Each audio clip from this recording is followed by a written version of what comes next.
Okay, I'm kind of excited to see what flows through me today because today I'm going to be talking about soulmates, and this is a topic I've been wanting to talk about for years now. Um, but something in my mind said, something in my body said, just wait, just wait, just wait. And so today I'm feeling called to talk about it. So I want to see how things unfold. I'm pretty clear about what I personally think about soulmates, but I'm also curious to see how the words flow through me and the examples that come to my mind, and yeah, I'm just excited to see how things come out. Um, so, soulmates. Firstly, it is not just a romantic concept for me, it is way more than that. Sure, our romantic partners can be soulmates, might be soulmates, but that's not for sure, like it's not certain. The closest definition of soulmates that resonates with me is one given by Dr. Brian Weiss, and he says that soulmates are like leaves on a tree. And so there are so many leaves on a tree. Some leaves are on the same branch, some leaves are on different branches at different levels, so on and so forth. So we're all soulmates.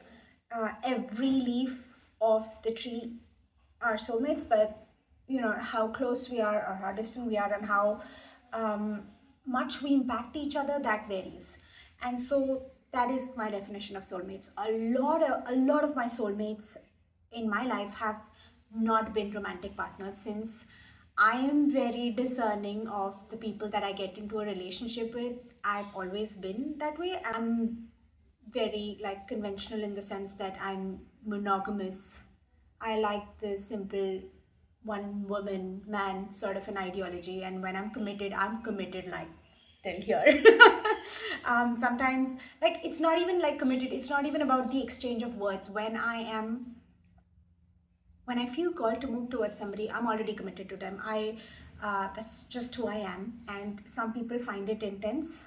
Some of my friends have, in the past, have told me that. But it is what it is, and that is me. That is when I've become a certain degree energetically aware that this is my person, this is the person that I'm meant to be with, this is the person I'm meant to move towards, I'm already committed. I don't need per se a verbal exchange or a written contract or society to tell me if I'm in a relationship, or if I'm committed to somebody. That is the way that I choose to get involved with somebody. This is the romantic aspect. The non-romantic aspect of soulmates, I feel, are people who have walked into my life who I have felt emotionally vulnerable to.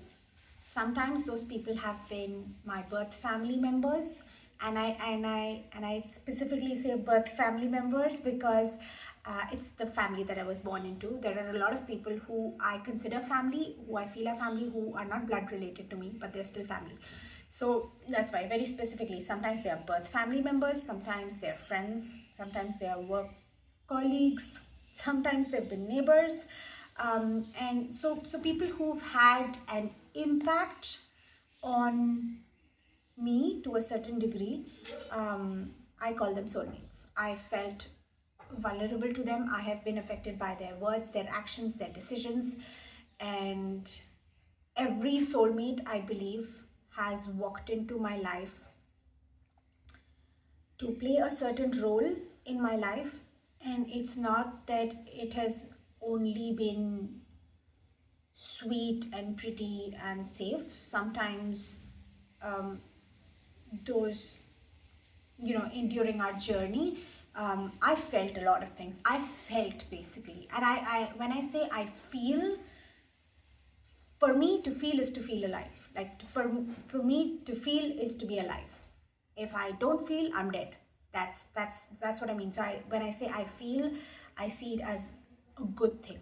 Like if you can make me feel something, and vice versa, if I make you feel something, like me recording these vlogs, sharing with whoever is willing to listen, whatever I'm doing as an artist, as a creative as well, anybody who feels is moved by my words, moved by my voice, moved by my performances or what I put out, the energy I put out there, that's it. I'm doing my part. It doesn't, like, sometimes it can be triggering. I'm pretty sure that sometimes the words that I say can feel triggering to another person, and I see it as a good sign. I see it as a healthy sign. I feel that then my work is done, because my job is not to satisfy the other person. My job is to be me, and through me being me, um, even if somebody is feeling triggered, even if somebody is feeling uplifted, even if whatever somebody else is feeling, they're concluding from whatever energy I'm giving off, that's them. That's feedback for them. That's their journey. And my duty, I feel my deliberate duty, my choice is to consistently be the most authentic version of myself that I can be, because everything is relative and everything is subjective. So speaking about soulmates, a lot of soulmates in my life have been family members with whom I have felt very connected to, sometimes in very, very attached ways. And I'll give you an example. So within my birth family, my dad transitioned when I was 7 years old. My mom raised us mostly single-handedly. My relationship with each of my siblings and my mom, now I can so clearly see, were so unique. I know they say that every parent loves their children equally, and deliberately, yes, they do, but it doesn't translate like that. It's not like a good or bad thing, or you're a bad parent if you treat your children differently. I don't look at it like that. I look at it like two souls. The soul that is the child, the soul that is the parent. These two souls have a journey. They have a journey together. And so whatever journey they have together, the circumstances and the conditions and will urge them, will nudge them to make that journey together. And it's not that who's elder, who's younger. It's not that what label you are related under. It's the journey of two souls, and those are soulmates for me. And sometimes they are more unpleasant than pleasant. I have, with one of my siblings, I can see now that I have a very attached relationship with them, and attached in the way that we're both equally affected and triggered by each other, and it was always like that. I remember, I'm the elder one, they're the younger one. I'm the eldest, so the eldest of four, the parentified eldest of four, stereotypical stuff. So one of my siblings, when they were born, I absolutely adored them. Like, they were my doll. And even though all of my siblings were like, in my head, in my story, I've partially raised all of my siblings because, eldest of four siblings. So I've partially raised. I felt for a very long time, actually no, even right now, I feel that I've raised a lot of them as, semi-parent, semi-sibling. But with one of them, when they were born, they were as attached to me as I was to them. And I feel somewhere along the line, they were hurt by me. And, it was like more like, it felt like a toxic romantic relationship, like they, mostly show in movies and shows. It's like, it's very, I stab you, you stab me. And it's not even intentional. It's just that we responded a lot from our wounds. And, I remember, not now, but way back when, I used to feel that I'm doing so much. What else do you want me to do? The only thing that is left is for me to slit my throat and present to you. Yes, I'm not being dramatic. It actually felt like that. And I'm like, I couldn't understand what they expected of me. And I was already bending over backwards and, things like that. So, and I'm pretty sure it was tough on them too. There were expectations they had from me that I couldn't understand, that I couldn't deliver. So it was very attached. And with the rest of the siblings, with one of my siblings, who's actually my safest relationship within my entire family, and I'm going to say it very, very confidently and openly that it is mutual. There is one blood relation in my life that is the safest for me. And even though they are younger to me, we've had arguments, we've had disagreements, but somehow it's been the least dramatic, the least toxic, the smoothest relationship. But that is my journey with that soul, and that's my journey with the previous soul. So and we all have our own dynamics. So now when I look at people, when I look at people interacting, whether it's family or friends or some two people outside or just characters in a show or a movie, I can clearly see the patterns. I can see two souls interacting. I don't see, oh, father, mother, brother, sister, you know, girlfriend, boyfriend, or husband, wife, siblings. I don't see it like that. I see it like, oh, this soul and this soul have a journey together. Because I know that life is so kind. The universe is so giving that the universe, through these soulmates of us, will keep shedding light on parts of us that need healing, on parts of us that need love, on parts of us that deserve to come up to the surface. And so, because soulmates are people we are simply vulnerable to, so it'll happen through them. And it's a bittersweet thing. And at one point of time, when I realized this realization, I was like, that's it. Fuck it. I'm not even like, why do I need another person? Anyway, but obviously, I moved out of that space and I realized how giving and nurturing and useful and abundant it is. And how grateful I am to the people that have, at some point of time, I felt hurt through them. Their actions, their words have deeply hurt me. I was never somebody, like, physical pain is much more bearable for me than emotional pain.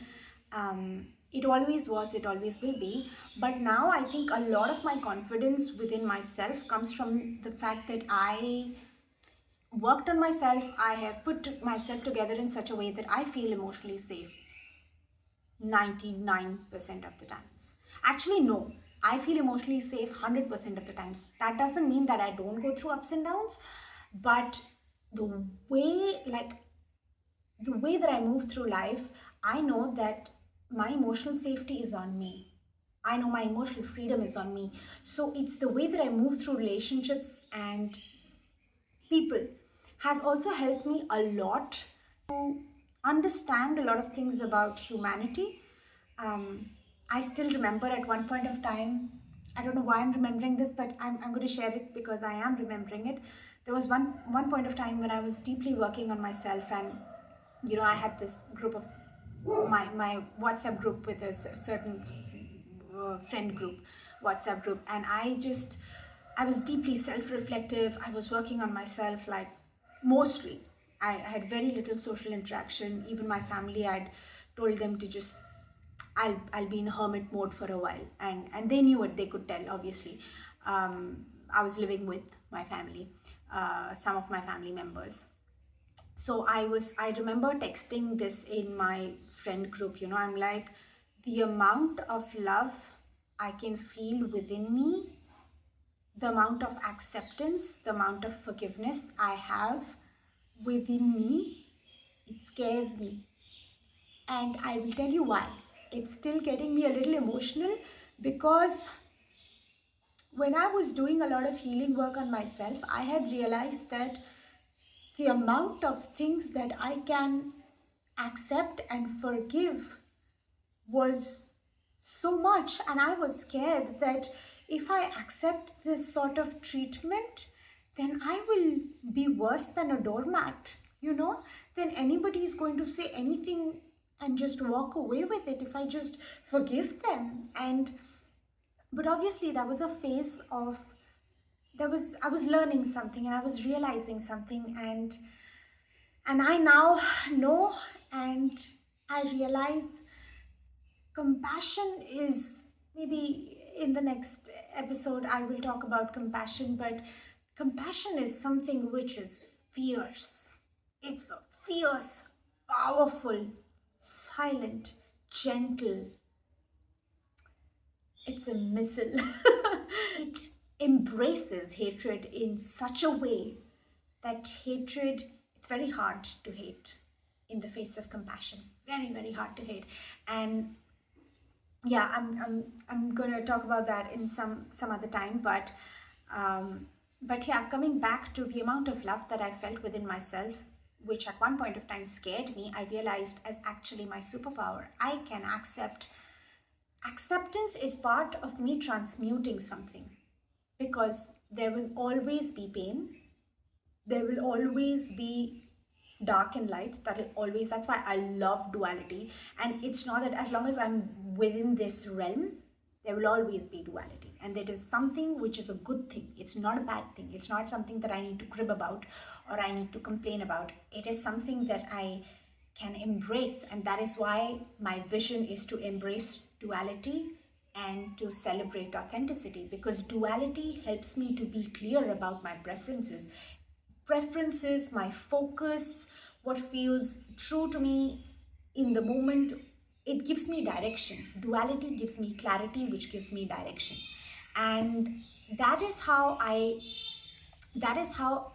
one of the things that while I was accepting the amount of love which was within myself, and love in the most, love as in acceptance, love as in welcoming, love as in openness, love not in the romantic sense. Romantic sense is just one form of love. I can never go back to that version of love ever again. Love is something which is within me, and something which I get to direct towards anything and everything that I want to direct it towards. It's just something that I feel, and it's something that I can choose to extend to so many things and people. It's about nurturance and acceptance and safety. So anyways, coming back to soulmates. Soulmates are people who would help me, who do help me to shed a light on parts of me that deserve to be seen, that deserve to be held and nurtured, and brought to life and to light by me. That is the role of soulmates. And yes, sometimes it can look like a warm hug. Sometimes it can feel uncomfortable, but this is the thing that I've realized, with the difference between a toxic relationship and, or I won't even say toxic, I'll just say the difference between me being in a relationship, any sort of relationship, friendship, acquaintanceship, situationship, doesn't matter. Me being in a relationship with somebody who's detrimental to my energy, who's detrimental to me as a person or my journey, versus somebody who's a soulmate. In both situations, there will be ups and downs. In both situations, there will be uncomfortable moments of growth. But in one case, there is going to be a certain sense of safety that I feel with them. It's sort of like a cushion for growth. It's like when we are working out, like physically working out, the body needs to break down to rebuild itself. Like that's literally the definition of health. You are consistently moving your body in ways that it would break down, so that catabolism and anabolism, so you can build yourself up, so you can rest, and your body builds after it breaks. But there is this layer of cushion. You move in certain ways, you move your body in certain ways, and there is like a safety, there is a deliberateness to the process. And I feel that within a soulmate relationship, it's far more deliberate. And within a relationship which is detrimental to me being with somebody who's detrimental, it's more of like a back and forth, and it's not deliberate. It's unawareness. The degree of unawareness is louder.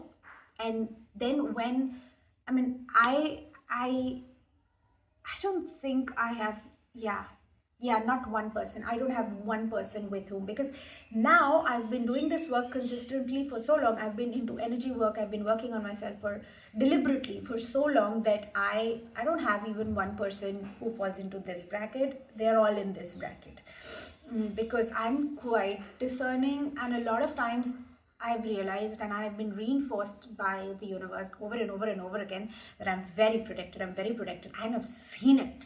I've literally had so many experiences. Maybe sometime I'll talk about my mystical experiences.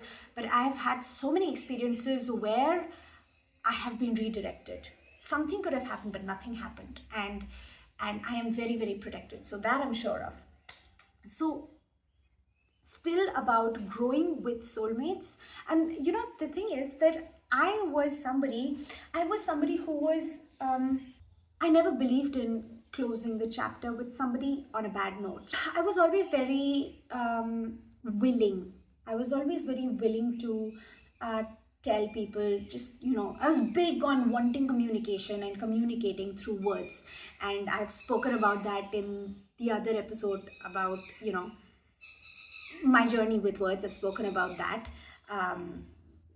Should I link it in the? I will link it in the description for this episode. My journey with words. So I talk about.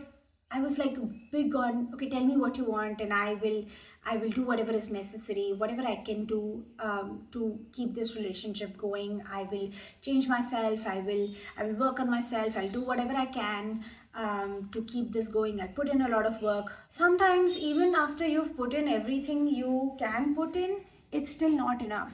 And in those times, I feel that my journey with that person is over. And it's not an unhealthy thing. I feel it's a very healthy thing that even two people, even if you're married, two people who've made a certain journey together, if they choose to be away, because that helps them be complete human beings within themselves, I feel it's healthy. And same for like breakups and moving away, even within the family.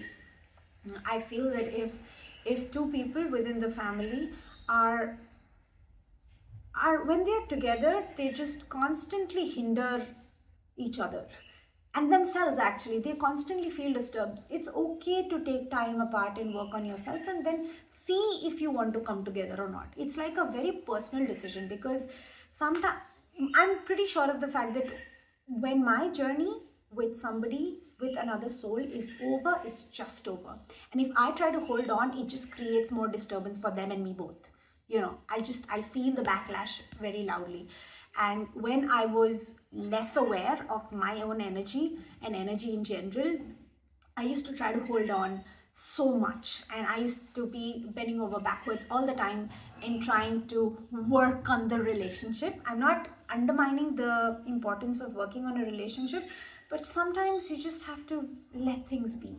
You have to let things be. You have to trust that if that person is meant to be in your life, they will be.